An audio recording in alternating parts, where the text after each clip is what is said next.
This video that got Adrew Tate arrested. So when you and I were at the height of our fame, we were offered $50 million. And when we escaped this Matrix attack, when we're no longer tied up inside of the legal system, I'm going to tell you which company offered it to us. So you may as well kill me now, because I'm going to say it.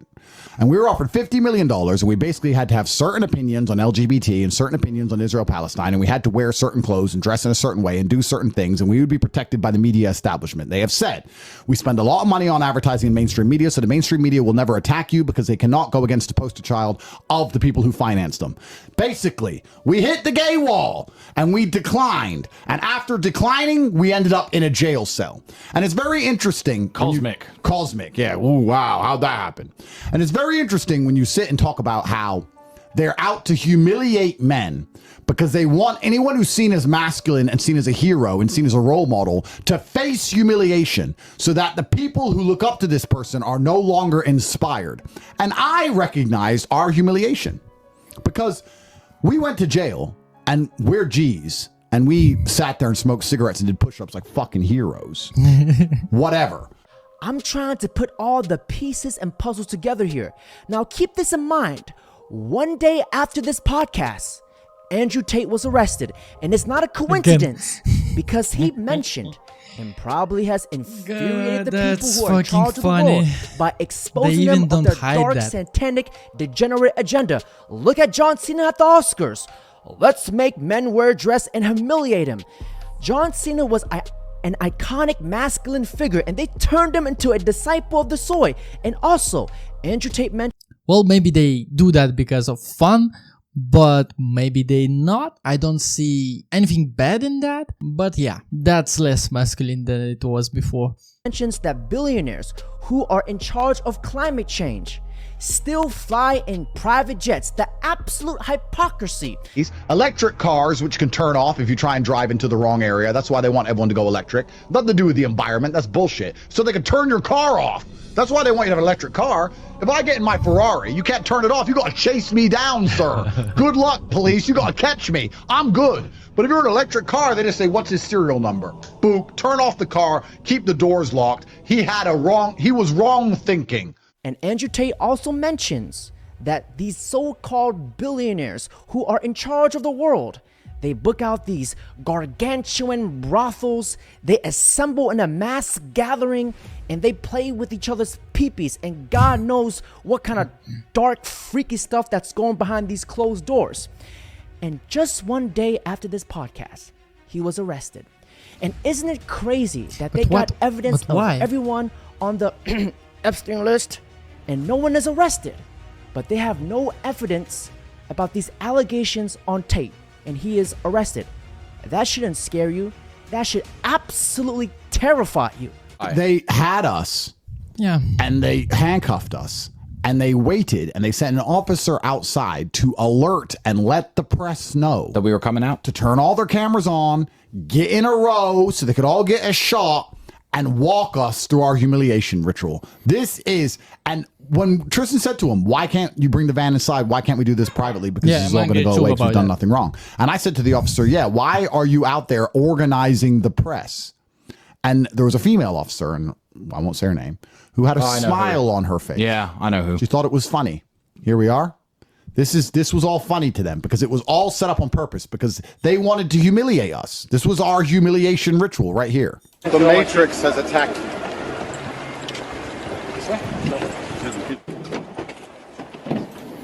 You know the best part about it, Andrew? And I know which female officer you're talking about, sitting there with her little cunty smile on her face. You know the best part about that? I'd rather do that than wear a fucking dress.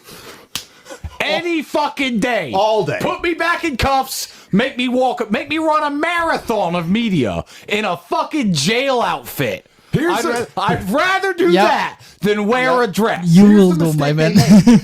They didn't understand. They don't understand that we are symbols of resistance against the Matrix. And doing what they thought would humiliate us only emboldened us and our fans and our supporters and made us stronger than ever before. Nobody believes it. Everybody knew it was a fucking lie. All you did was prove me right. All you did was say Andrew was right to the entire world. So, very much like my brother has just pertinently stated, I will not wear a dress. And if you want to arrest me, you can... This is another Black Mirror episode. This is such a... this is so stupid. Yeah, that's quite ironic that they arrested them after this podcast. Jesus. Set the cameras up and arrest me again, and I will walk past with pride, because all I'm doing is displaying to the world that I refuse to sell my soul, that my sanity and my principles are not for sale, because I am a man of pride and bravery. I don't give a shit if you think that makes me look bad. It makes him look like a criminal. Guess what? In the world today, if you're any kind of masculine man with a semblance of freedom inside of his mind, you're considered a thought criminal anyway. We're all criminals because we don't buy into this shit, because we bounced off the gay wall. All you're doing is telling the world that I'm one of the best anti-gay wall people that there's ever been. I don't give a fuck. Yeah. Fuck your perp walk. Give it to me. Do it again. I don't care. But the fact that it was set up deliberately in an attempt to humiliate us and damage our reputation. This whole thing has been a matrix attack that begun the same day we rejected that sponsorship offer. It was after rejecting that sponsorship offer that the MSM turned on us and started attacking us endlessly. It was after that we lost all of our social medias. It was after that we got arrested and all this garbage came. It was after that the BBC... Okay, 1 second. This is out of hand right now. I know you want some attention and you will get some, but in a couple of minutes. Yeah, my guy, saying in a stream that you are a man right now and you want to be a masculine man, you can get arrested in jail, exposing the truth that they give them money to support LGBT propaganda and stuff like that. Yeah, I hope the people will see that and will start waking up. Called me on my first day in jail saying, we don't believe what's happening to you is fair. We believe this is a breach of your human rights. We understand Romania is known for its corruption in its legal system. We want to have your first interview on the way out. We want to ask really interesting questions to let the people at home know the truth about what's going on. I said no. I rejected them endlessly. They called me every single day. Lucy came to the jail. They kept coming, begging me to do this interview, saying it'll be my chance to show the world I'm innocent. I allow them into my house. I sit them down and we sit for this interview where we're going to ask how prison was. And our first words are you a rapist? Now, if you guys haven't seen the BBC interview, let me just play you guys a quick clip of what the BBC did in Adrew Tate's own home. Do you believe I'm the most dangerous man in the world, Lucy? I'm not answering your questions. Well, then we need to change the dynamic of this interview because, and I'll make this clear, I allowed you into my home. I'm doing you a favor, giving you the first interview I'm giving to the public. Yep. You don't come here with a position of authority. You're not the police. I don't respect the BBC. I don't know you. We are equals. We are people. For you to come here and sit down and pretend you're the Gestapo and that you don't have to answer my questions is disingenuous because this is a conversation and I don't owe you any degree of authority over me. I think we're done. No, we're done. I think we're done. I think we are done. She came into his house and wanted just to ask questions, and he staying there like a puppy to, yeah, madam, I did not do that. Get fucked.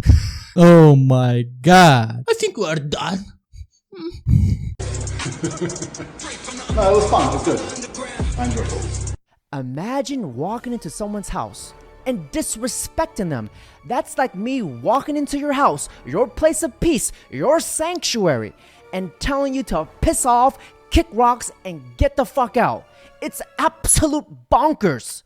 A matrix attack. She admitted on BBC Radio 4 afterwards that she had rehearsed that interview. Please understand, I leave the jail cell doing Aikido against the fucking cockroaches. I leave the jail cell. I come here, I have nightmares, I can't sleep. I'm supposed to be giving this interview where I get to tell my side of the story. A softball, fair interview. I sit down and I'm attacked. I'm jumped. They just come at me from nowhere. Lucy with her bullshit questions, waiting for me to stutter or make a mistake and go, oops, so they can make a fool of me on TV. But I fucking beat them. I beat her and she looked fucking dumb. And I recorded it myself and I released it before they did, and I beat the Matrix and they came at me with something else. DMG's outside the gate crying his eyes out like a piece of shit bitch. They can't stand us, and they're trying to this day to find new ways to damage and humiliate us because we're symbols of resistance. You're right. And what No, and you're they right. can keep trying. Yeah, you're right, because the perp walk didn't have the effect it wanted. The Lucy interview didn't have the effect it wanted. The DNG's weird documentaries don't have the effect they wanted. The fake people in the UK making up fake stories don't have the effect they wanted. Nothing is having the effect they wanted. Nothing. So yeah, what's next? The next is you will stay in jail for 8 months more.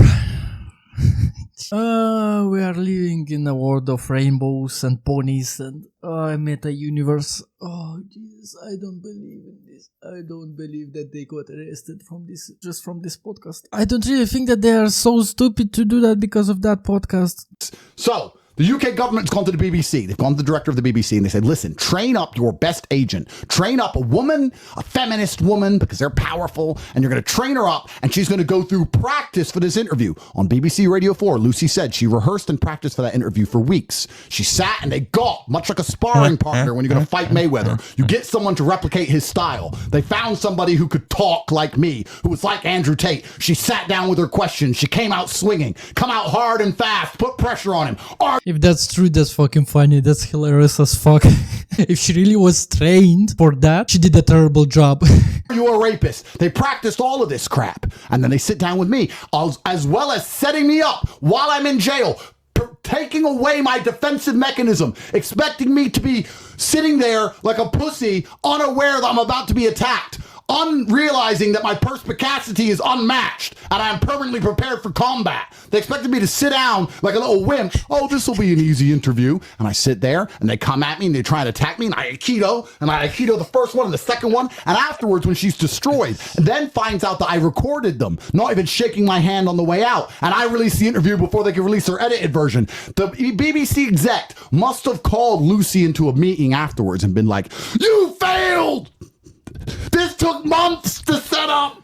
We begged him from jail for 3 months for this interview. He's gonna tell the truth now. The Matrix has set up this whole scam, and you were gonna come along and put the kill shot in him, and you fucking ruined it, woman.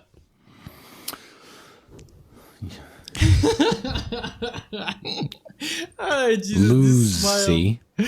Nice. The fact that Adrew Tate recorded this interview with his own camera to stop the BBC from misreporting him is absolute genius.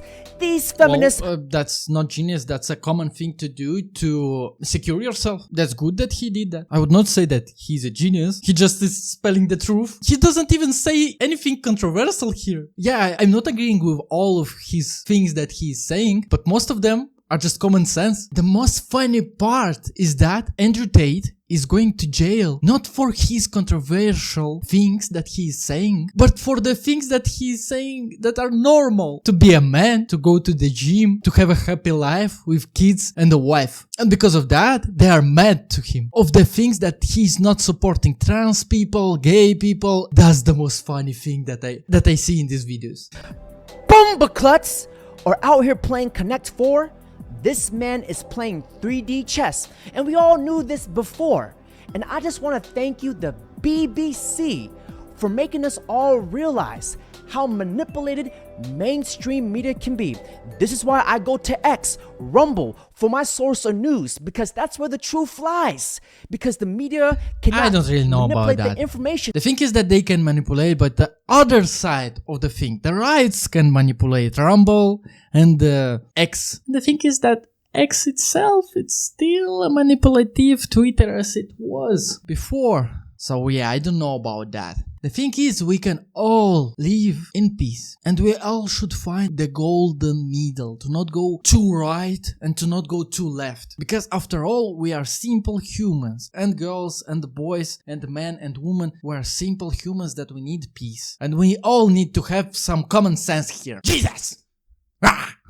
Okay, thank you for watching, King. Subscribe and like, and see you in the next video. Ciao!